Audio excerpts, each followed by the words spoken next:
안녕하세요. 경우 없는 시어머니와 효자병 걸린 남편한테 질려서 이혼하게 된 이야기를 해드릴게요. 저와 남편은 사내 커플로 만났습니다. 남편과는 처음부터 결혼을 염두에 두고 만난 것은 아니었어요. 하지만 남편이 이직을 앞두고서는 저에게 청혼을 해오더라고요.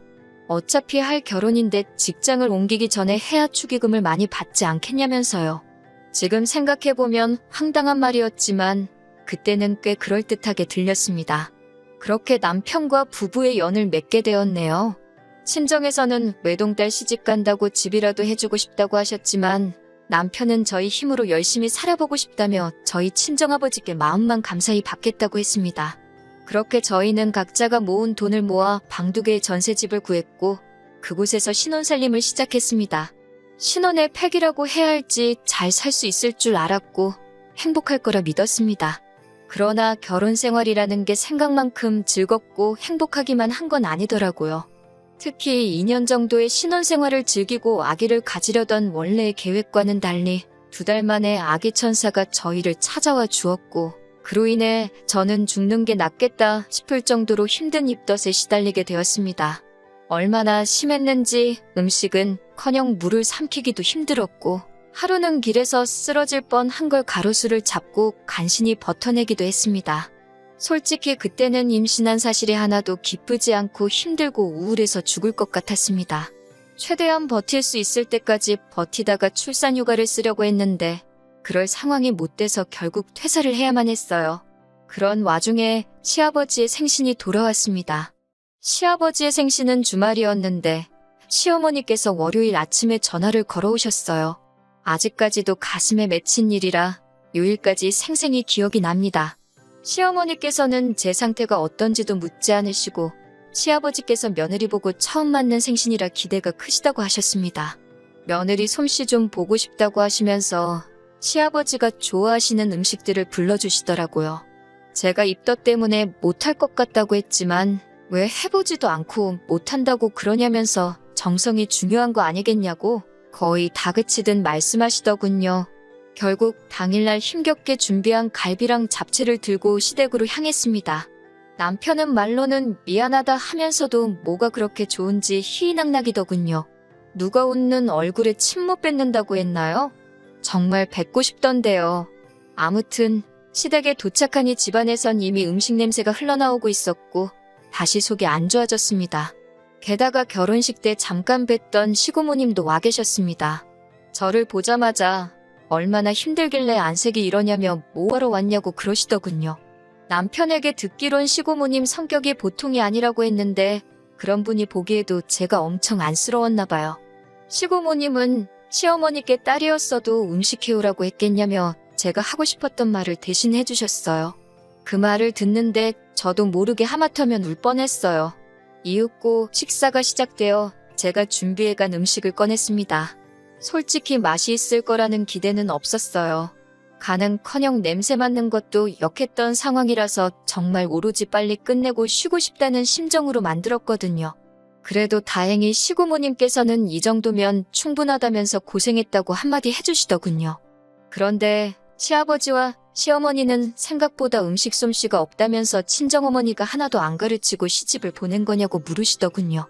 시부모님의 반응에 마음이 많이 상했기도 했고 금방이라도 토할 것 같이 입덧도 심해져 남편에게 집에 가고 싶다고 했습니다. 하지만 남편은 어떻게 시아버지 생신인데 아들 며느리가 자리를 비우냐며 저더러 좀만 참으라고 했습니다. 저는 너무 화가 나서 전화로 택시를 불렀는데 시어머니께서 뭐하는 짓이냐고 화를 내시더군요. 그나마 시고모님께서 시어머니께 임신한 며느리한테 스트레스 좀 작작 주라며 당신이 태워다 주신다며 절 집에다 데려다 주셨어요. 그 이후로 한동안 시어머니와 관계가 좋지 못했습니다. 시어머니는 시고모님과 늘 사이가 좋지 않으셨다는데 그 와중에 시고모님이 제 편을 들어주셨으니 얼마나 기분이 상하셨을지 이해는 됐지만 저도 시어머니에 대해 서운한 마음이 컸기 때문에 어떻게 다가가야 할지 알 수가 없었습니다. 그런 와중에 저는 아들을 출산했습니다. 그리고 아이가 태어나고 얼마 지나지 않아서 시아버지께서 간암으로 돌아가셨습니다. 간암이라는 사실을 알았을 땐 이미 손도 쓰지 못할 만큼 늦어서 그대로 2달이라는 시한부를 판정받으신 만큼 안 좋아져 계셨을 때였어요. 평소에 술, 담배를 좋아하시던 분이었지만 그래도 정정하셨는데 그렇게 갑자기 떠나시다니 암이라는 게 정말 무섭다는 생각이 들었어요. 시아버지가 돌아가시고 한 3달쯤 지났을 무렵부터 시어머니는 틈만 나면 저와 남편에게 전화를 걸어서는 심심하시다, 외로우시다 하시며 저희와 같이 살고 싶다고 말씀을 하셨습니다. 같이 살면서 손주도 당신이 봐주시겠다면서요. 하지만 집에서 전적으로 육아와 살림을 하는 저에게 시어머니의 그런 제안은 딱히 솔깃하지 않았습니다. 저는 남편에게 시어머니가 우리 아들을 봐주실 필요가 없다며 몇 번이고 싫다는 의사를 밝혔지만 효자병에 걸린 남편은 자기 엄마 불쌍하다며 하루에도 몇 번씩 땅이 꺼질 만큼 제 앞에서 한숨을 내쉬곤 했습니다.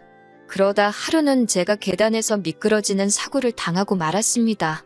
아들이 잠든 사이를 틈타서 1층에 쓰레기를 버리려고 내려가다 발생한 일이었어요. 넘어진 직후에는 그럭저럭 괜찮은 것 같아서 파스만 붙이고 말았는데 하루하루가 지날수록 허리가 뻐근한 게 움직이기가 어려웠고 그러다 보니 집안일에도 소홀할 수밖에 없었습니다. 그러다 시어머니가 저희 집에 손잡으신다고 오셨는데 집안꼴이 이게 뭐냐며 살림이며 이것저것 도와주셨어요. 그게 화근이었습니다. 제 허리가 낫는 동안만이라도 같이 지내주신다며 시어머니는 반강제로 당신 짐을 저희 아들 방에다가 밀어 넣으셨습니다. 당시 저는 몸이 너무 힘들었기 때문에 싫으면서도 싫다는 소리를 할 수가 없었어요. 지금 생각해보면 어떻게든 그래도 제가 버티던지 차라리 도우미 이모님이라도 불렀어야 했는데 그땐 제가 직장을 다니지 않고 있었으니 그것도 여의치 않은 상황이었어요. 친정이라도 가까웠다면 좋았겠지만 친정 부모님께서는 제가 결혼하고 나서 귀농을 하신다고 2분 다 지방으로 내려가 계신 상황이었고요. 하지만 시어머니가 저희 집에 짐을 풀은 지 1달 정도 지나갔을 무렵에 손자를 봐주기 위해 오셨다는 시어머니의 말씀은 어디로 가고 시어머니는 손자 때문에 당신이 하루 종일 발이 묶여서 아무데도 못 가신다며 아주 지겨워 죽겠다고 남편에게 불평불만을 늘어놓으셨습니다. 자기가 나이가 몇인데 애나 보고 며느리 살림이나 도와줘야 하냐면서요. 남편은 도대체 자기가 없는 동안 저는 집에서 뭘 하는 거냐며 마치 제가 시어머니를 부려먹기라도 한다는 듯이 말을 했습니다. 어이가 없고 억울해서 그러면 다시 원래 사시던 곳으로 가시면 안 되냐고 했습니다. 그러자 남편이 시어머니가 서운한 소리 좀 했다고 우리가 도와달라 먼저 불렀는데 쫓아내는 경우가 어디 있냐며 저더러 독하다고 그러더군요. 우리가 도와달라고 먼저 불렀다는 게 무슨 말이냐 했더니 남편이 아차 싶은 표정을 짓고 말을 흐리더라고요. 분위기를 보아하니 제가 허리 다친 걸 핑계로 시어머니를 집으로 부른 게 남편이었다는 걸 눈치채게 되었습니다. 어차피 나갈 생각도 없어 보이고 좋으나 싫으나 제가 허리 때문에 고생할 때 시어머니 덕을 아예 보지는 않았다고 할 수도 없으니 단도직입적으로 시어머니께 어떻게 하길 원하시는 거냐 물었습니다. 적어도 앞으로의 불협화음을 미리 예방하고자 했던 거였어요. 당장은 피할 수 있는 일이 아니라는 걸 알기에 최대한 맞춰가면서 지내보려고 노력한 거예요. 여기는 제 집이니까 집안일은 저더러 하라고 하시더군요. 대신 당신이 이미 아들도 키워낸 경험이 있으므로 손자 양육을 담당하시겠다고요. 그러면서 덧붙이시기를 요즘에는 시어머니들이 손잡아주고 한 300만 원씩은 받는다는데 당신은 100만 원만 주면 된다고 하셨습니다. 처음부터 끝까지 황당하고 어이없는 이야기의 연속이라서 뭐라 할 말이 없더군요. 결국 저는 친정어머니께 그동안 있었던 일들을 말씀드렸습니다. 친정아버지의 성격이 보통이 아니시기도 하고 친정어머니를 걱정시키는 것도 다 큰딸이 할 짓은 아닌 것 같아서 말을 안 하고 있었는데 이러다간 제가 화병으로 죽겠다 싶어서 어쩔 수 없이 털어놓았네요. 친정어머니는 뭐 그런 경우가 있냐며 당장이라도 귀농생활을 정리하고 올라오신다고 저보고 너무 걱정 말라 하셨습니다. 그때만 해도 진짜 올라오실 거라고는 생각도 못했고요. 그런데 정말 한 달 정도 지나고 나서 친정부모님이 정말로 저희 집에서 10분 거리로 이사를 오셨습니다. 모든 사실을 알게 되신 친정아버지가 딸이 개고생을 하고 있는데 농사가 뭐가 중요하냐며 다 정리하고 오신 거였죠. 저는 남편에게 친정부모님이 가까이에 이사를 오셨고 손자도 봐주신다고 하니 시어머니는 정말 가셔도 좋을 것 같다고 했습니다. 남편은 생각지도 못했던 이야기에 당황한 듯 했지만 그래도 어떻게 들어와서 사시는 분을 나가라고 하냐며 버티더라고요. 어느 정도 예상은 했지만 생각하는 척도 안 해보는 남편에게 크게 실망했어요. 시어머니나 남편에게는 따로 아무 말도 하지 않고 저 혼자 아들만 데리고 친정으로 향했습니다. 남편은 늘 저희 친정아버지를 무서워했기 때문에 절대로 막무가내로 찾아오지 못할 거란 걸 알고 있었거든요. 그런데 일주일 뒤 시어머니께서 전화를 걸어오셨습니다.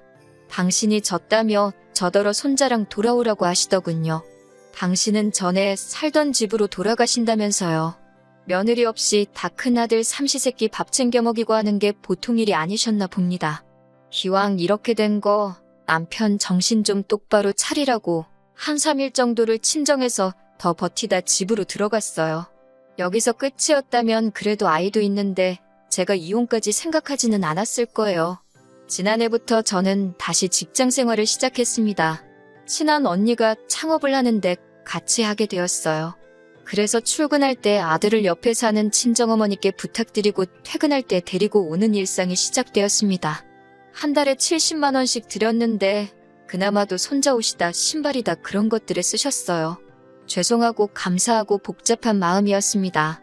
그런 와중에 시어머니께서 친구분들하고 서울에 오신다면서 저희 집에 애를 보러 오시겠다는 거예요. 친정어머니께서 애를 보고 계셔서 그건 힘들겠다고 하니까 그럼 저희 어머니 번호를 달라고 하시더군요.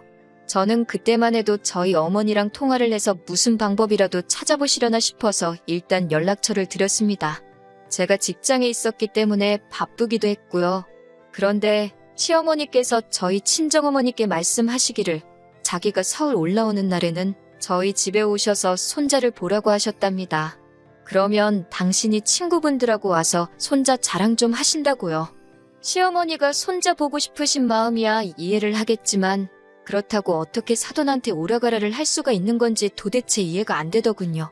게다가 저희 어머니가 시어머니보다 나이도 3살 많으시거든요. 기분도 나쁘고 화가 나서 남편에게 이게 무슨 경우냐고 따졌습니다. 그러자 남편은 저희 친정어머니가 좀만 이해해 주시면 어려울 일도 아닌데 뭘 그러냐며. 그리고 장모님도 그냥 해주시면 되지. 딸한테 미주알 고주알 뭐하러 이야기를 하신 건지 모르겠다는 거예요. 저는 친정어머니께 그렇게 안 하셔도 된다고 했습니다. 제가 알아서 해결할 테니까 시어머니 전화도 받지 말라고 했어요. 그리고 시어머니가 올라오신다던 당일이 되었습니다. 평소와 다름없이 회사에서 일을 하고 있는데 시어머니에게서 전화가 걸려왔어요. 집에 왔는데 너네 엄마도 없고 내 손자도 없는데 어떻게 된 거냐고 그러셨습니다. 너네 엄마라는 말도 어찌나 귀에 거슬리던지요. 저는 지금 친정어머니께선 댁에 계시고 제 아들도 거기 있다고 대꾸했습니다. 그러자 아니 내가 온다고 했는데 너네 엄마는 왜 그런 것도 기억을 못하냐며 혹시 치매 아니냐고 그러시더군요. 그 말을 듣자 저도 순간 이성을 잃고 말았습니다. 말씀하실 때 생각 안 하고 하실 거냐고 따지듯 물었더니 저더러 농담도 못하냐며 집에 들어가 있을 테니까 니네 엄마한테 전화해서 빨리 손자 데리고 오라고 하랍니다. 남편이 그새 현관 비밀번호도 알려줬더군요. 제가 그럴 일은 없을 거라고 하곤 전화를 끊었습니다. 얼마 지나지 않아 바로 남편에게 전화가 걸려왔어요. 손자 좀 보여달라는데 돈 받고 손잡아 주시면서 너무 유세 부리시는 거 아니냐고 빈정대더라고요. 그제서야 누구한테 뒤통수라도 맞은 듯 정신이 번쩍 들었습니다. 결국 그날 시어머니는 손자를 못 보고 집으로 돌아가셨고 집안은 난리가 났습니다. 당신이 친구분들과 같이 온다고 했는데 저와 저희 어머니 때문에 개망신을 당하셨다면서요. 저는 말 같지도 않은 이야기를 인내심 있게 다 들어줬습니다. 그리고는 남편에게 무엇을 원하는 건지 물었어요. 남편은 저와 저희 친정어머니가 진심 어린 사과를 했으면 좋겠고 앞으로도 이런 일이 있으면 적극적으로 협조하여 아들을 볼 수 있게 해주면 좋겠다고 하더군요. 저는 웃으며 그런 일은 없을 거라고 꿈깨라고 손자를 보고 싶으시면 제 친정어머니께 진심으로 사과하셔야 할 거라고 경고했습니다. 남편과 저는 며칠 동안 서로 한마디도 나누지 않았습니다. 저는 일부러 아들을 친정에서 데려오지 않았는데 친정아버지를 무서워하던 남편은 차마 찾아가 보지도 못하더라고요. 저런 인간을 믿고 사느니 차라리 이혼하는 게 낫겠다 싶었습니다. 남편은 그게 무슨 말도 안 되는 소리냐고 헛소리하지 말라고 했지만 저는 결국 이혼 소송을 걸었어요.